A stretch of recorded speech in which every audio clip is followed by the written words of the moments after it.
Elliptical path पर घूमना पड़ता है। जीएसएलवी बाप है ससुरा सैटेलाइट सबका, उठा लेता है 2,000 किलो का सैटेलाइट उठा लेता है, 3,000 किलो का सैटेलाइट उठा लेता है। तो सैटेलाइट बनाना में ज्यादा टेक्नोलॉजी लगती है, लेकिन उससे भी ज्यादा टेक्नोलॉजी लगती है रॉकेट बनाने में, क्योंकि सैटेलाइट भारत ने 1975 में ही आर्यभट्ट बना लिया था, लेकिन खुद छोड़ नहीं पाए थे तो रूस को कहते, तो उसने अपने रॉकेट से छोड़ा था। तो हमारे पास पीएसएलवी बहुत भरोसेमंद सैटेलाइट है, यह रॉकेट है, यह अब तक 50 सफल अभियानों को कर चुका है, बहुत बेहतरीन है। मंगलयान से लेके ये सब ने बहुत बड़े बड़े सफल कारनामे किए, लेकिन इसके जगह पे कॉस्ट बचाने के लिए इसमें स्मॉल सैटेलाइट लॉन्च व्हीकल हम लोगों ने नया बनाया था, और ये बहुत बेहतरीन था, इसने काम भी बहुत अच्छा किया। इसके देखेंगे तो इसके 4 स्टेजेस हैं, मेनली 3 स्टेज है। सबसे बड़ा स्टेज जो है पहला स्टेज है, इसके बारे में पहले समझते हैं। इसकी लंबाई 34 मीटर है, व्यास जो इसकी मोटाई है वो 2 मीटर है, 120 टन खुद इसका भार है, तो अपना भार है। लेके कितना जाएगा, तो 500 केजी के सैटेलाइट को लेके चला जाएगा। आजकल 500 केजी में बहुत बेहतरीन सैटेलाइट बन जाएंगे। 500 केजी के सैटेलाइट को 500 किलोमीटर की ऊंचाई तक ही इजीली लेके जा सकता है। सबसे बड़ी विशेषता इसकी 30 करोड़ रुपए है, महज 30 करोड़। जबकि भारत अपना सैटेलाइट जब यूरोप वालों को देता है ना, तो यूरोप वाले उस सैटेलाइट को छोड़ने का 500 करोड़ रुपया फीस लेते हैं। सोचो तुम्हें 500 करोड़ रुपया तुम फीस ले रहा है, हम लोग का 30 करोड़ का रॉकेट वे आ गया यहाँ पर। और ये महज 3 स्टेज का है, और एक वेलोसिटी टर्मिनल मॉड्यूल है, यानी टोटल 4 स्टेज का है। सबसे बड़ा स्टेज जो है पहला स्टेज है, पहला स्टेज है सबसे बड़ा। तो ध्यान से समझते हैं इसके बारे में और डिटेल से। पहला स्टेज बहुत बड़ा है, और पहले स्टेज जो है वो 94 सेकंड तक जला। उसके बाद पहला स्टेज जो है वो इसको खोल के गिरा दिया जाता है, सेपरेट कर दिया जाता है। जैसे खोल के गिराते हैं रॉकेट हो जाता है हल्का और बहुत तेज भागने लगता है। तो क्वेश्चन भी पूछता है कि जैसे जैसे रॉकेट अंतरिक्ष की ओर जाता है उसकी स्पीड क्या होती है, तो बढ़ते जाती है। रीजन 2 है, एक ये अपने कुछ स्टेजेस को नीचे सेपरेट करके गिरा देता है जिसकी वजह से हल्का हो जाता है। दूसरा, जितना पृथ्वी से दूर जाइएगा पृथ्वी के खींचने की अर्थात गुरुत्वाकर्षण शक्ति कम हो जाती है। तो एक तो शक्ति कम हो गई, दूसरा भार कम हो गया, इस वजह से तेज भागता है। दूसरा स्टेज जो था वो 113 सेकंड तक चला था। तीसरा स्टेज जो था वो 106 सेकंड तक चला था। यहां तक में कोई प्रॉब्लम आई थी चौथे स्टेज में। अब यहां थोड़ा ध्यान से समझिएगा, ये तीनों स्टेज में ना सॉलिड ईंधन का प्रयोग किया जाता है। जैसे दीपावली के रॉकेट में जो ईंधन भरा जाता है ना, बारूद, सॉलिड इंजन होता, सॉलिड होता है, वो एकदम ठोस होता है, बारूद भर दिया जाता है। वैसे इसमें सॉलिड फ्यूल का यूज किया था, यानी बारूद भरा गया था। इसमें एक बार आग पकड़ लिया ना तो आपके कंट्रोल में नहीं रहेगा, ना ही आप इसे स्टॉप कर सकते हैं। तो सॉलिड इंजन की एक खराबी, पावर तो तगड़ा देते हैं सब, लेकिन इन्हें आप कंट्रोल नहीं कर सकते। तो इसरो कितना दिमाग लगाया, जब सीधे ऊपर भेजना था तो लगा दिया तीनों में सॉलिड इंजन। और ये सॉलिड इंजन जो होता है इसमें जो सॉलिड फ्यूल यूज किया जाता है HTPB, ये फुल फॉर्म एग्जाम में पूछता है, HTPB हाइड्रोक्सिल टर्मिनेटेड पॉलीब्यूटेराइन, ये इसमें यूज होता है HTPB ईंधन के रूप में। इसे कंट्रोल नहीं किया जा सकता। तो ये तो चौथा, अब लास्ट स्टेज एकदम छोटा सा था, एकदम छोटा सा था, उसे महज 20 सेकंड के लिए बनाया गया था चौथे स्टेज को। उसका नाम होता है velocity trimming module, VTM, velocity trimming module.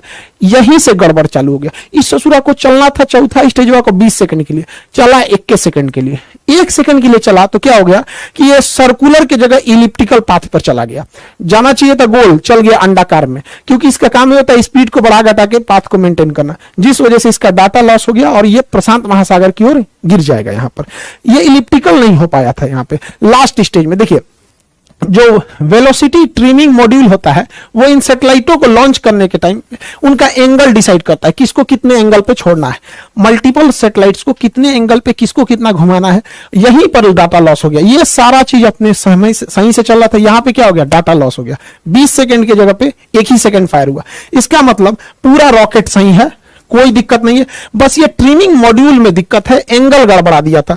देखिए एक चीज ध्यान से समझिएगा, जो सैटेलाइट उपग्रह जो होते हैं पृथ्वी के करीब घूमते हैं उन्हें सर्कुलर पाथ पर घूमना पड़ता है, और जो दूर घूमते हैं उन्हें इलिप्टिकल पाथ पर घूमना पड़ता है।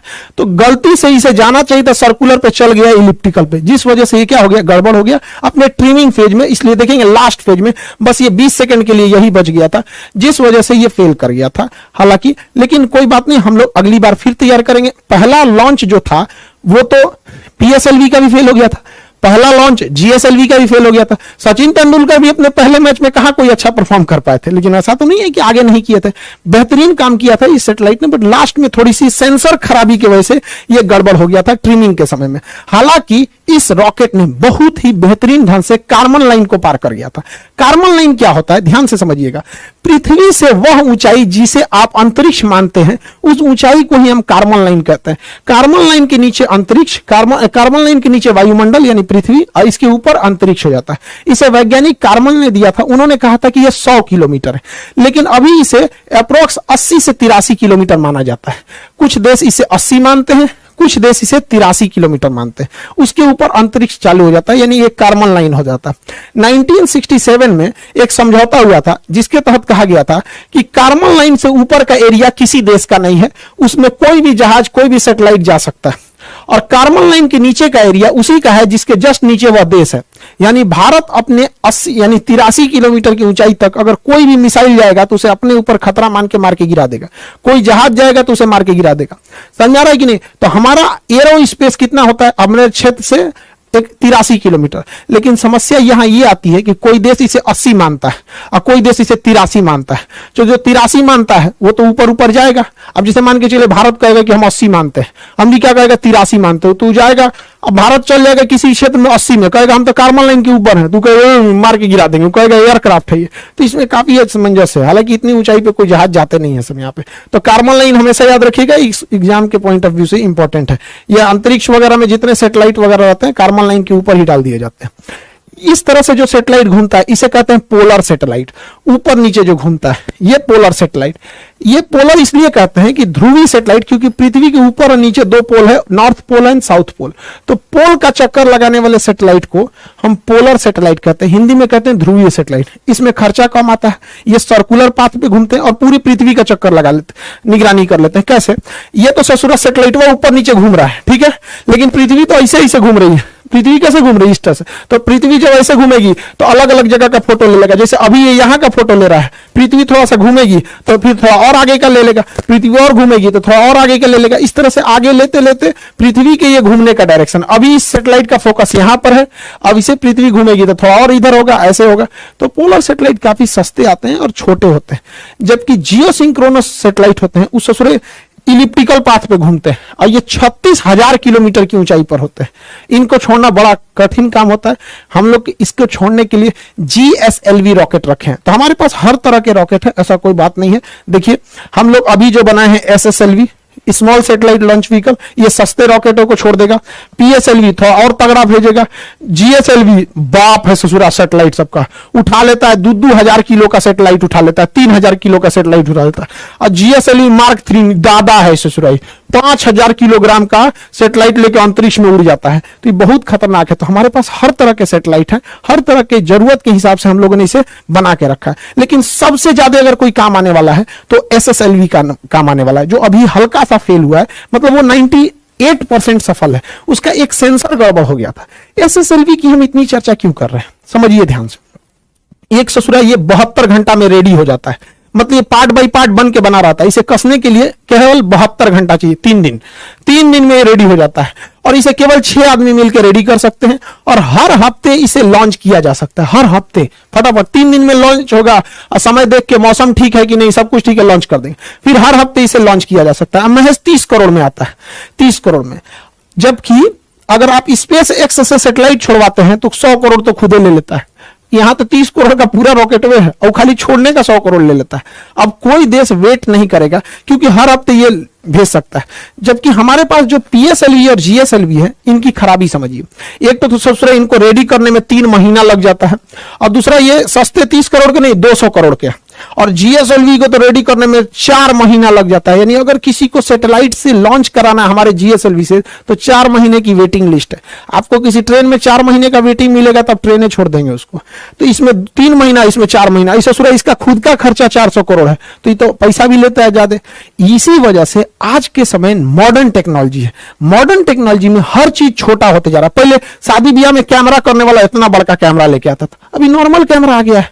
तो हर चीज अब छोटी होती जा रही है, हल्की होती जा रही है और काम पहले से 5 गुना कर रही है। इसलिए अब भारी भरकम रॉकेट की जरूरत नहीं है। अब हम लोग छोटे रॉकेट से भी काम चला लेंगे, अब इतना भारी भरकम रॉकेट की जरूरत नहीं है। तो हम लोगों का मेन फोकस है SSLV पे और ये पूरी दुनिया में राज करेगा। और इससे ज्यादा सबसे ज्यादा दिक्कत होगा किसको? तो SpaceX को, बहुत ज्यादा उसको सैटेलाइट छोड़ने की जरूरत है। तो हमारे यहाँ विदेशी ग्राहक बहुत आते हैं कि हमारा सैटेलाइट छोड़ दो क्योंकि आपका रॉकेट बहुत सस्ता है, हमें सस्ता पड़ता है। तो हम लोग के पास एक पहला लॉन्च पैड था केरल के थुम्बा में, उसका नाम था विक्रम साराभाई प्रक्षेपण केंद्र। तो ये विक्रम साराभाई था। हालांकि हम सबसे ज्यादा यूज करते थे आंध्र प्रदेश में सतीश धवन प्रक्षेपण केंद्र। तो सतीश धवन प्रक्षेपण केंद्र में हम लोगों ने 2 लॉन्च पैड बना रखे थे, 2 लॉन्च पैड बना थे। इसी से GSLV को भी लाते थे। देखिए ब्लैक कलर का जो होता है वो GSLV होता है, रेड कलर का जो होता है वो PSLV होता है। तो इसी में एक में GSLV बना दिए, एक में PSLV। तो हमारे पास सतीश धवन प्रक्षेपण केंद्र में एक और था। अभी हम लोग एक चेन्नई में और बना रहे हैं। चेन्नई में अभी इस पे प्लान चल रही है, जैसे हो जाएगा हम आपको बताएंगे। नीचे बनाया जा रहा है। तो हमारे पास टोटल अब 3 लॉन्च पैड होने वाले हैं, 2 तो पहले से थे। अब ये नीचे वाले की जरूरत क्यों पड़ी, इसको हम लोग अभी समझेंगे। लोग ध्यान से समझिए। पोलर सैटेलाइट जो होते हैं वो ऊपर से नीचे चक्कर लगाते हैं पोल पे, तो इन्हें छोड़ा भी जाता है उसी डायरेक्शन में। हम लोग के लिए समस्या समझिए, हम लोग आंध्र प्रदेश के श्रीहरिकोटा से जब छोड़ते हैं तो बीच में दूसरा श्रीलंका चलाता है, तो बीच में श्रीलंका आ जाता है। इसलिए हमें पहले रॉकेट को ऐसे मनूवर करा के घुमाना पड़ता है और तब जाके इसको छोड़ते हैं हम लोग ऐसे, नहीं तो श्रीलंका के ऊपर गिर जाएगा, दिक्कत हो जाएगा।